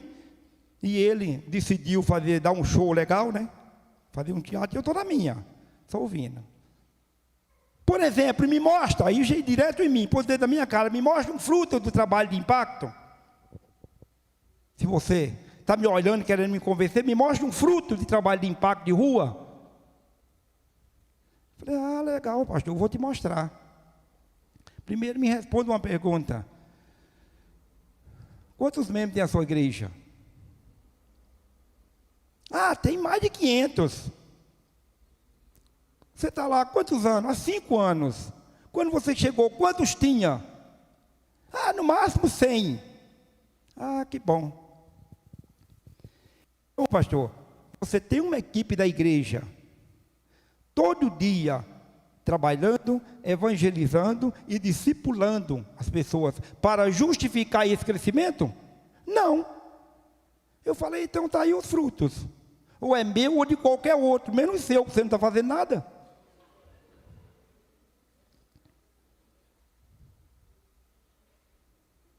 Nós precisamos ver as pessoas com os olhos de Deus. E nesse versículo 2 aqui de Lucas, é isso. Os caras criticavam Jesus porque se aproximava dos pecadores, porque comia com os pecadores.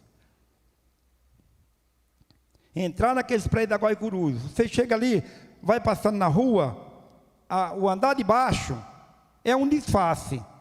É estacionamento, é barzinho. Mas você vê as escadas vindo direto na rua, assim, ó. E você pode parar do lado de cá, você fica olhando, só vê aquelas escadas. Principalmente no horário da noite, né? Homem subindo e descendo aqui lá. Então, meu filho, sobe aquela escada. A partir do primeiro andar, está aquela mulherada tudo pelada, tudo vestida de Eva. Só aquele corredor aqui e quarto, de um lado e outro, e aquelas mulheres tudo expostas ali.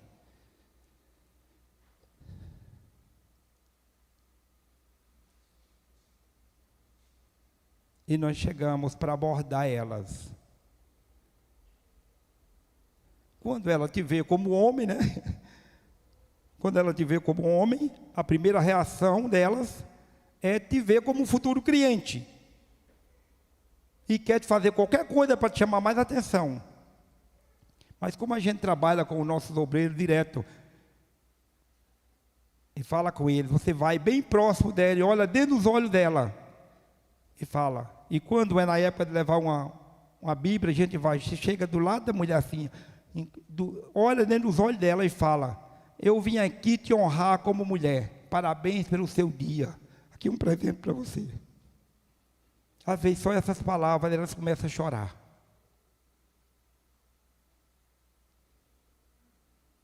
E as meninas que estão conosco já é discipulada. Eu posso abordar, porque eu sou o alvo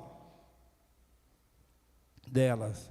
Mas a menina que está comigo, aquela mulher começa a chorar, a menina vai lá e abraça ela. E aquela mulher começa a chorar. E muitas das vezes ela fala: entra aqui. E quando ela fala: entra aqui no quarto, que entra, sempre está de 2 ou 3 que entra. Aquela mulher que ali na porta era uma atriz do sexo, agora ela é gente, a máscara cai. E ela começa a chorar e começa a puxar a ponta do lençol e se proteger, alguma coisa assim, e chorar e abrir o coração. E tem muitas mulheres ali desviadas.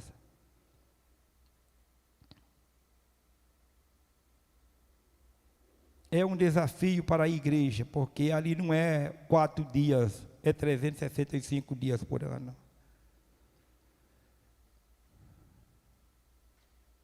Nós entramos em um quarto para fazer um aniversário.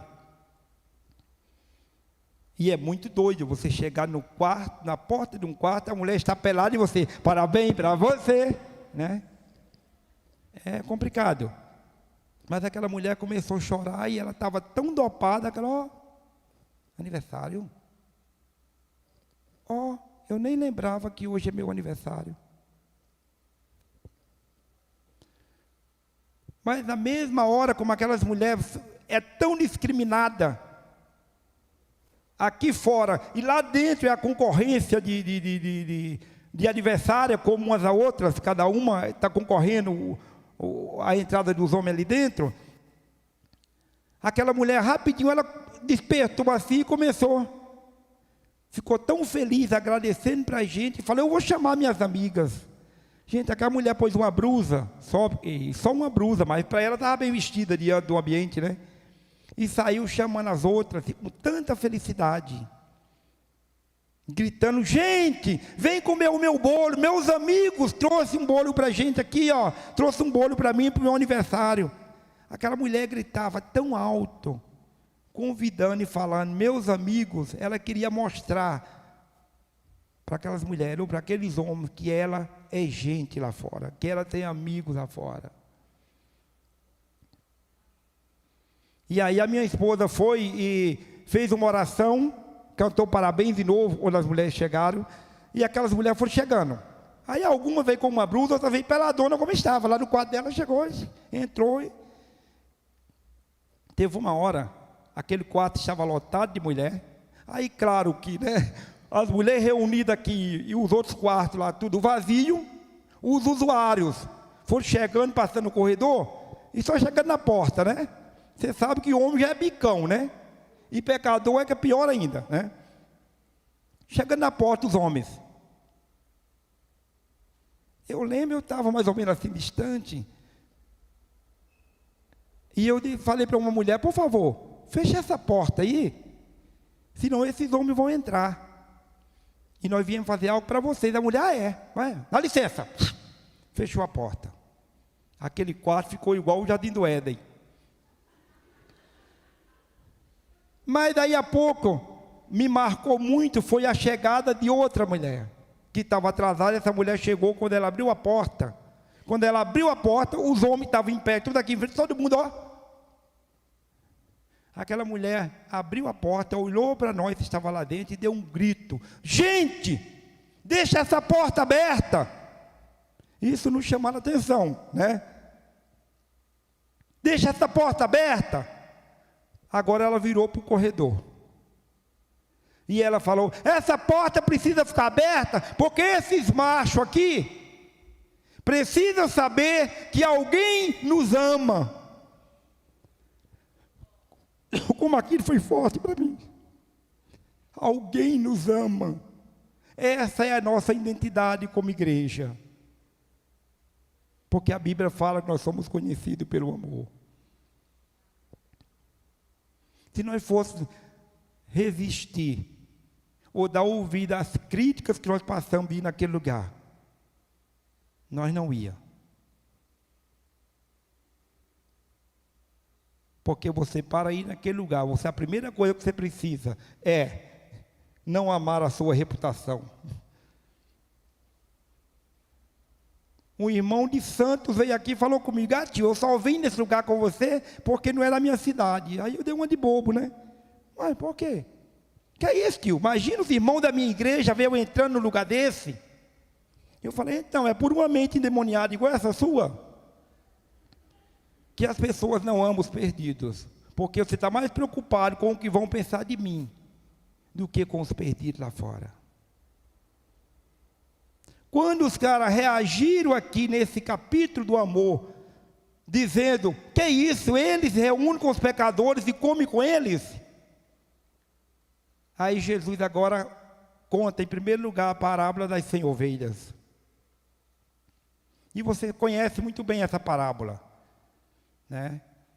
Os assembleianos até cantam, né? Uma música: era 100 ovelhas.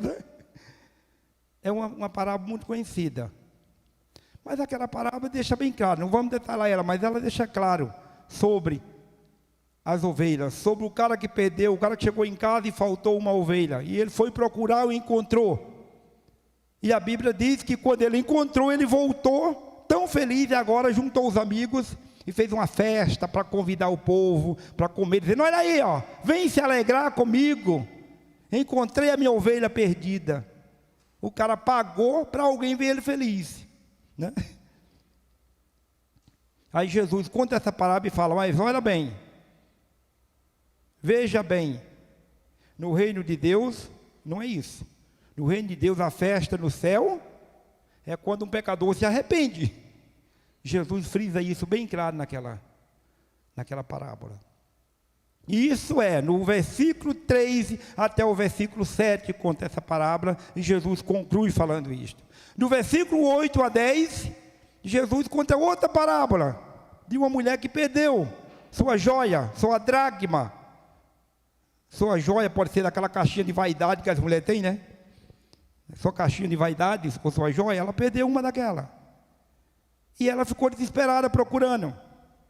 E fez um escândalo, revirou a casa toda.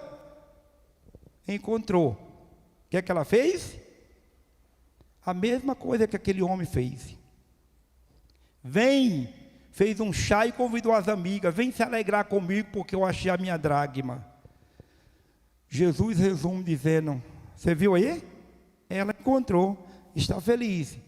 Mas eu vos afirmo que a festa diante dos anjos de Deus é quando um pecador se arrepende. Esse capítulo sempre dá ênfase a gente, a pessoas. É por isso é a parábola do coração de Deus pelos perdidos. É o capítulo do coração de Deus. E aí, meu filho, a partir do versículo 11, agora vem a parábola mais conhecida da Bíblia, que é o filho pródigo. Eu não sei se vocês já leram. Procura ler um livro, que o nome do livro é Deus Pródigo, de Timothy Keller. Que livro bom! Deus Pródigo. Eu ganhei esse livro de presente, mas é um livro que fala do amor de Deus de uma forma muito prática pelos perdidos, dizendo que Jesus se fez pródigo, vindo aqui. Porque nós não sabemos, a gente fala de renúncia, ele fala, nós não sabemos o que é renúncia. Porque nós não sabemos o que é renunciar aos direitos de ser Deus, para vir se fazer pecador no nosso lugar. É por isso que o Billy Graham falava, gente, todo mundo aí fica, que coisa extraordinária, o homem na lua. Billy Graham falou grandes coisas, o homem na lua. O maior fenômeno não foi esse, o maior fenômeno da história da humanidade é Jesus vindo do céu, vir à terra, se fazer homem por nós. Então a parábola do filho pródigo, você também conhece. Conta toda a história do cidadão que saiu e foi para lá e tal. Gastou toda a grana, não é isso? Resumindo, ficou dureba, né? Mas, quando ele estava duro, que estava agora comendo o quê? O que é que ele comia? Hein? Alguém aqui falou nada, e esse nada aqui está certo. Ele não comia bolota de porco. A Bíblia fala que ele desejava comer. O negócio estava mais tenebroso do que o pior, cara. Ele desejava comer. Isso quer dizer que parece que ele era o cara que só olhava, cuidava dos porcos, mas a turma que trazia a comida dos porcos era outra turma. E colocava, e ele olhava e ficava desejando comer aquilo. Ele não comia. Mas quando ele decidiu voltar, aí, resumindo, ele decidiu voltar. E o pai viu ele de longe, da varanda da casa. O pai se compadeceu e foi lá. E aquele pai fez 5 coisas que nós precisamos fazer pelos perdidos. A primeira coisa que aquele pai fez, ele correu e o abraçou. O abraço significa aceitação. Ele correu e abraçou, aceitando aquele filho. Segundo, ele beijou simbolizando o perdão. O texto lá em Gênesis também fala que José beijou os irmãos, simbolizando o perdão. Em terceiro lugar, o pai falou, trazei a roupa para ele. Roupa significa proteção. Aquele cara vinha, parecia que vinha pior do que da Cracolândia, sem nada. O pai falou, traz uma roupa para ele. Roupa representando a proteção. Quarto lugar, o Senhor falou, trazer o anel. O anel representa a honra ao filho. Tem anel de 15 anos, tem anel de formatura, tudo isso representando a honra. E, em quinto lugar, trazer a melhor sandália. Sandália representando a firmeza no amor. Não é isso? Você já viu que você vai andar descalço, vai andar à noite descalço no mato, você nem anda com medo, né? Mas se você tiver de bota ou de tênis, você está firme. Você pega, você anda. Trouxe a sandália representando a firmeza. E quando o irmão mais velho chegou, que revoltou-se com aquela situação e falou, que isso? O que está acontecendo lá em casa? Vai lá, vai você que é empregado, vai lá ver o que é isso. O sujeito voltou, falou, teu irmão que voltou, e teu pai fez um festão para o cara lá, e achou o cara voltou são, em algumas traduções, falei, ele voltou são. O filho ficou revoltado e falou, eu não vou entrar em casa.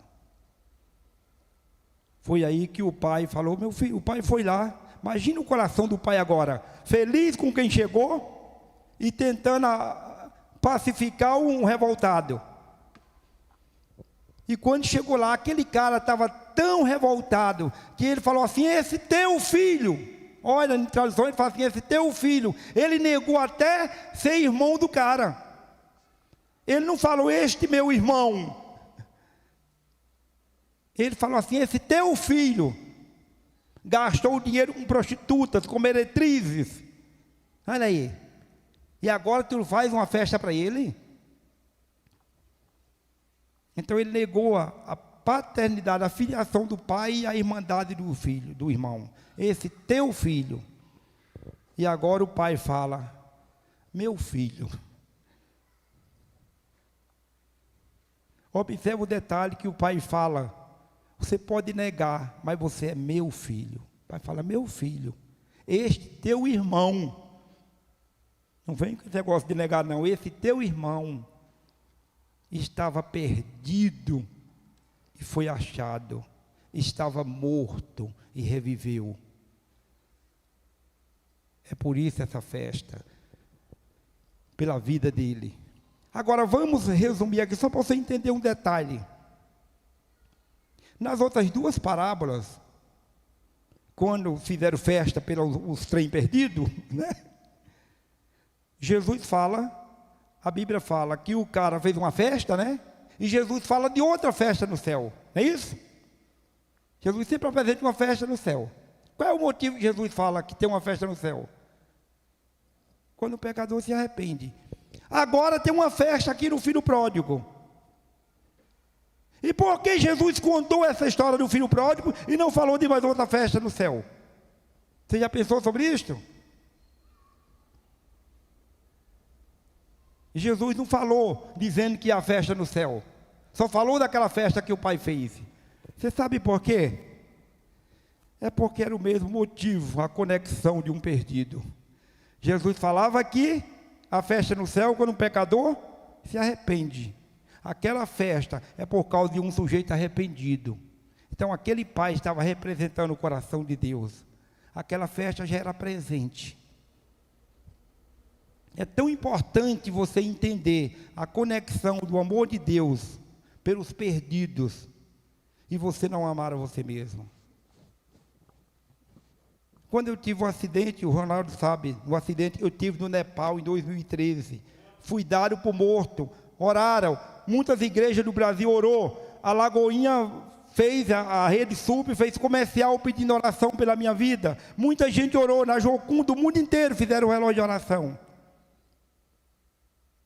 Me deram por morto, aqui, aí deixei ele aí, e daqui 24 horas a gente vem aqui saber, isso foi os médicos, eles vêm saber o que houve. Eu estava dado por morto, minha cabeça afundada, isso aqui, afundou, que ficou assim, para dentro, meu olho fez isso como um balão, lá fora, e quando fizeram corrente de oração, foram orando, e a minha esposa ficou lá como acompanhante, meu, chorando, e o povo mandando mensagem, chegando no telefone, mensagem: estou orando por você, estou orando, e ela fala que chegou uma hora, que ela chorava de um lado, e quando olhava a mensagem, que olhava para mim, ela via minha cabeça batendo assim, igual um coração, mas esse bater, era voltando para o lugar, voltando, meu olho voltando, e 23 horas depois, eu acordei bom. 1 hora depois, seria 24 horas, chegou a equipe médica para saber o que houve. Eu estava sentado conversando com a minha esposa. E o médico indiano, ele era um indiano, esse médico, chefe do hospital, só falou assim, me chamou e chamou a tradutora. Nossa lá.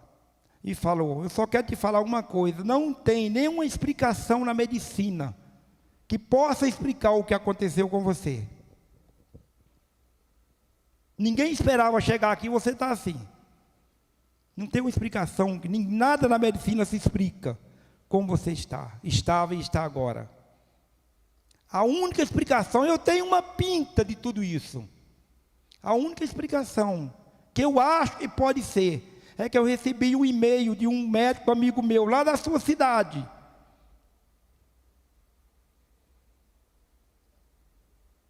E esse médico mandou dizendo: cuida bem desse homem, que ele é um missionário nosso aqui.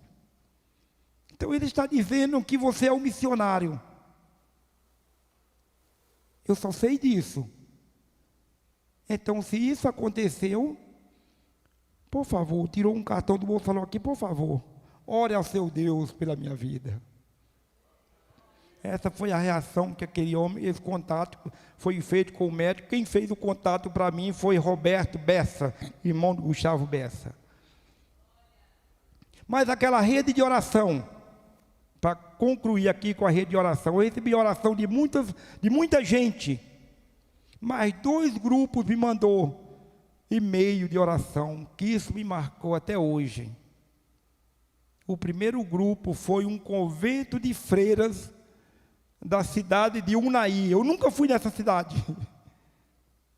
Um convento de freiras de lá me mandou um e-mail dizendo: estamos orando pela sua recuperação. O segundo grupo que me marcou foi várias mulheres da Guaicurus, que mandou mensagem dizendo: tio, estamos pedindo a Deus pela sua vida.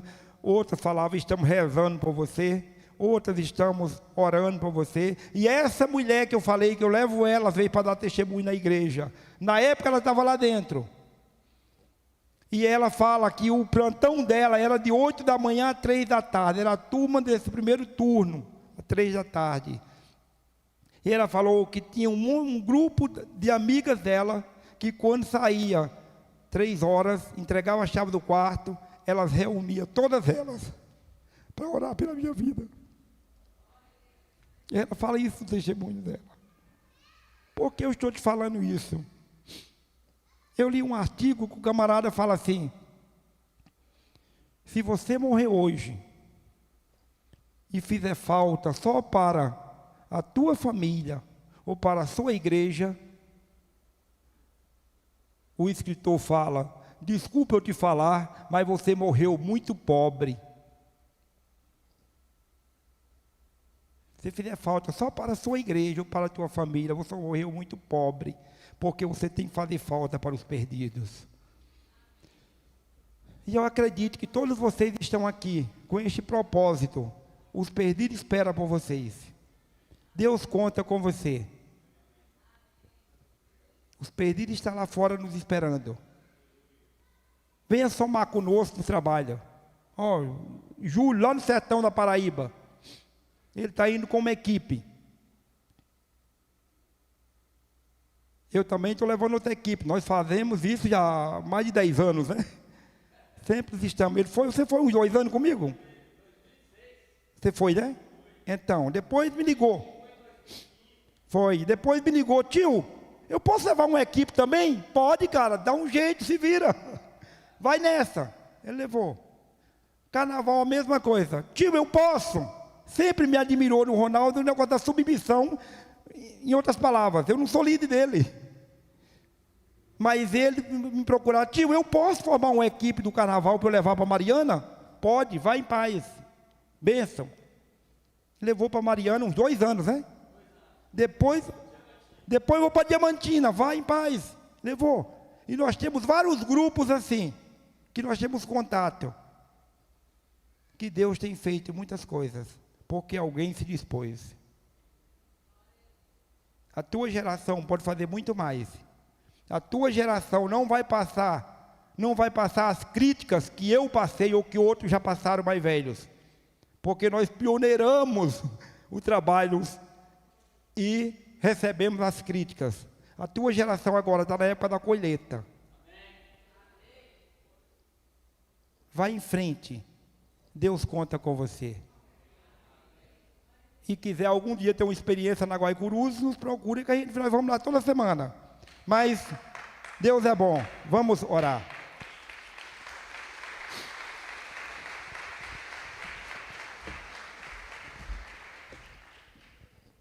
Agora eu estou pentecostal, mas 2 minutos, eu trouxe isso aqui e não falei.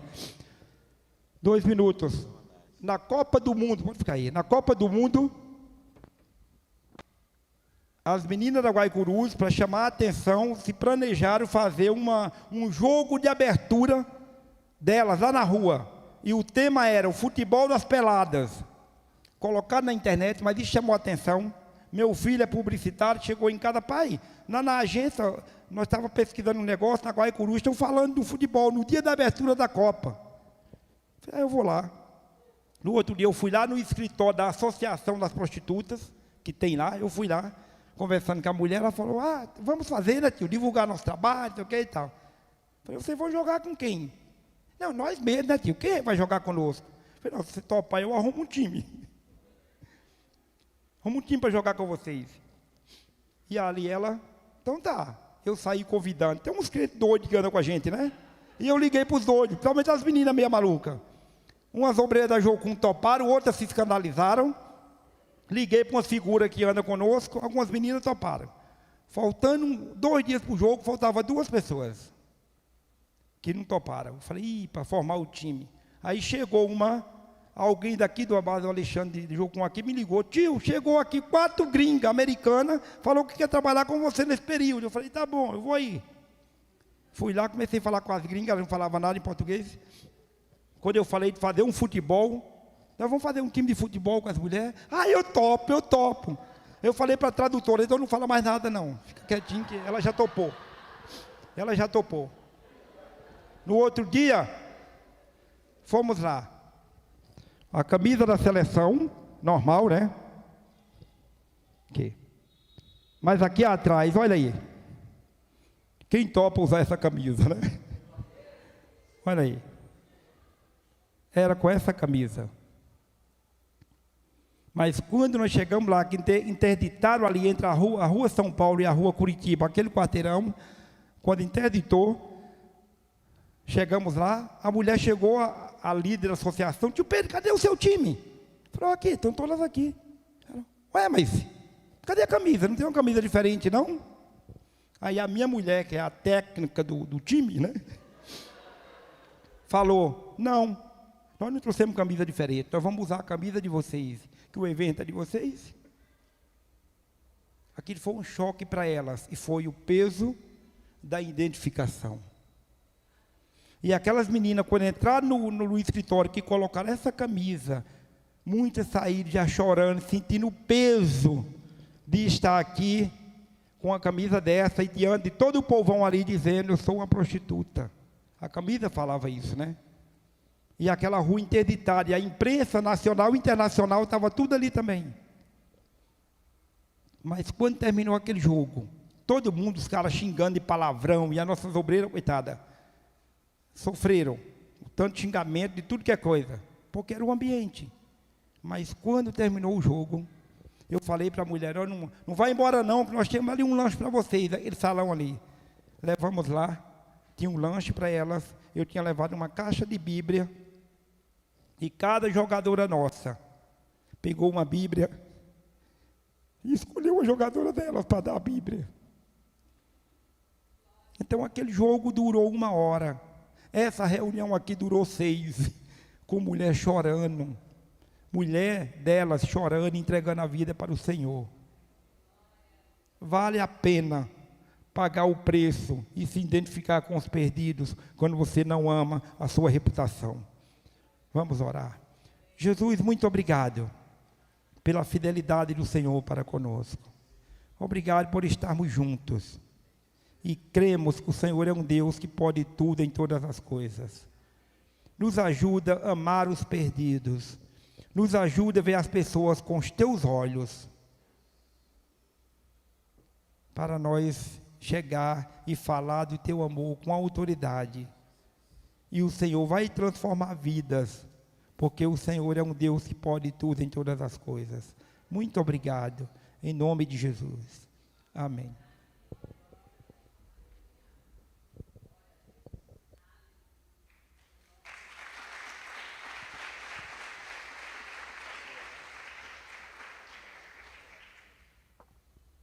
Uau! Glória a Deus! Uau, quem aí sentiu aí né, essa graça de Deus? É tanto testemunho, né, irmãos? O quanto nós fomos edificados. Para você que está nos assistindo aqui pela live, aqui pelo YouTube, pelo Instagram, pelo Facebook. Quero dizer para você que tem muito mais. Há muitos mais histórias, muito mais testemunhos, há muito mais grandes obras que o Senhor tem feito em nosso meio. E nós estamos também convidando você que está em casa nos assistindo, você que está aqui conosco, a participar dessa grande obra com o Senhor.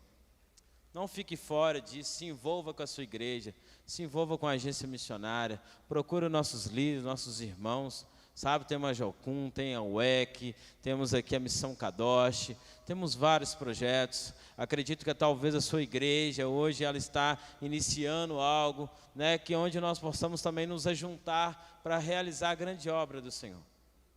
E é para isso que o Senhor nos chamou. Que incrível, nós vamos encerrar agora, né, com esse fórum. Teremos aqui algumas oficinas, mas elas não serão transmitidas. Mas eu quero agradecer você que ficou com a gente aqui esse tempo todo, porque eu tenho certeza que o Senhor, Ele te despertou para um novo tempo, para uma nova vida. Fica com Deus, até o próximo fórum, até a próxima vez em onde nós nos encontraremos e junto poderemos realizar a grande obra do Senhor. Amém? Fique com Deus, em nome de Jesus. Amém.